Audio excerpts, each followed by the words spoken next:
Hi, welcome to Koolchords.com. I'm Davin, and for this lesson we're going to be talking about how to use a capo on the guitar. Here's one now. So a capo is, all it means is it's a nut, like this. This is a nut on your guitar. What the nut does is it stops the string at a certain length.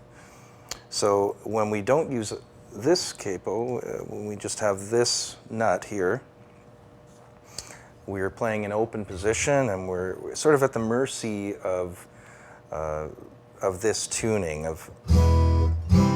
Our open strings are at the mercy of whatever we decide to tune them at.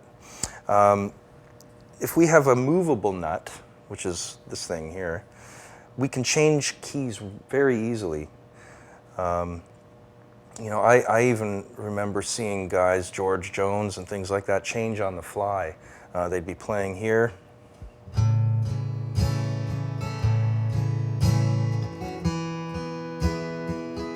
Something like this.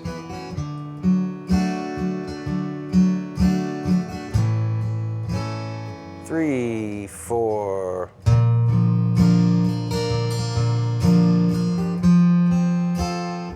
So it's you can even use it like that. There's so many uses for them. So let's talk about how to put the capo on the guitar.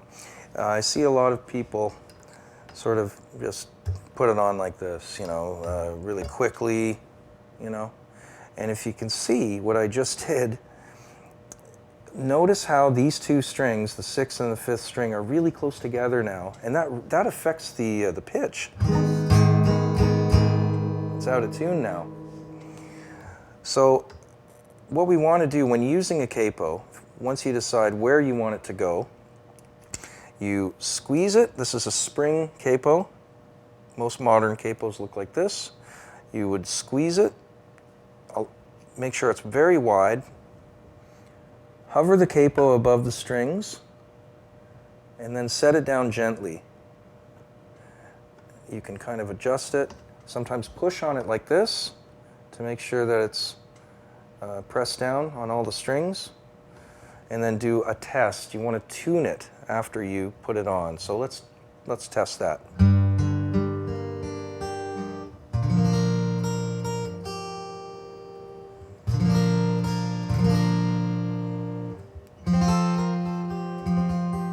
Okay, so that sounds pretty good. Now, if you see where I've placed the capo, it's about 1/4 inch from the fret. 1/4 inch relative to the space of the fret. Obviously, if you're using it at the 7th fret, it's going to be maybe 1/8 of an inch. The reason for that, I don't want to put it too close to the fret, because when I'm playing open chords, I'm going to bump into it. It's not going to be very comfortable, especially if I'm trying to play an A like this, or an E chord like this. It bumps into this part of my finger, and it hurts. So what I want to do is I want to just move it down the neck a little bit towards the headstock. Maybe about right there, maybe about 2/3 up. So there, when I play the E, my first finger's not bumping into it. Now I said E, but to the ear, it's G major, because you can see that this is now a G standard tuning right here. So it would be what used to be E, A, D, G, B, E, starting from the 6th going to the 1st string. If I put a capo here on the 3rd fret, it is now G, C, F, B flat, D, and G. So when I play an E shape, you're actually hearing a G chord. So if you're playing with a piano player, you got to let them know you're calling out an E, because you're familiar with the shapes, E, C, D. Let the piano player or the accompanist know what's happening. All right, so here we are. We're on the 3rd fret. Quite a few songs are played 3rd fret capo. Lots of Bob Dylan songs.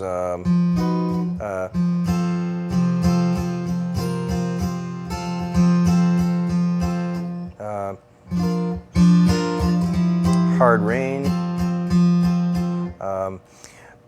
Every Jethro Tull song is on the 3rd fret.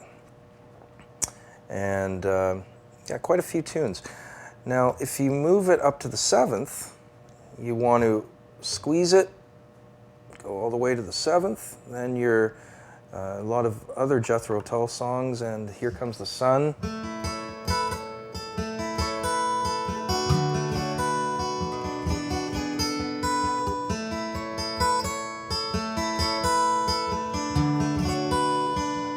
You know, great sound. Singers use it, the capo, if your song is too low, if you're doing something in open tuning and you're singing too low. I was a captain. You want to make it a little bit higher. You can maybe, I was, you know, so it brings your voice up, basically. So a lot of singers use that to where they're comfortable, so that they wouldn't have to play closed position chords. They could still play open chords. If I wanted to play a C shape like this, that's what I would have to do. That's kind of tough. So all you do is get your capo, squeeze it, put it directly over, give yourself a little bit of room, wiggle room, put it down, and there you go.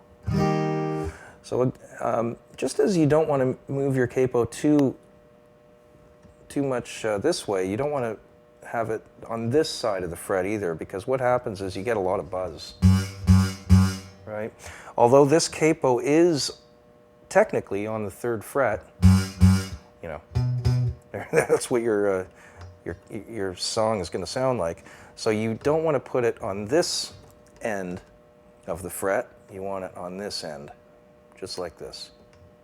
And I can't stress enough how important it is to tune your guitar again once you put the capo on. And also, I should mention that if you're using an antique guitar with old paint, sometimes a capo will lift the paint off of your guitar. So it's a good idea to get a good capo, or maybe you could just put a little piece of tape on the rubber, and that will prevent, if you have an antique guitar or something like that. Same goes for when you put it on the headstock. If you don't want this part of the capo to take your logo off or something like that, you might want to just put some tape. So there you go. That's how to use a capo. And thanks for subscribing to Koolchords. I'm Davin, and I'll see you next time.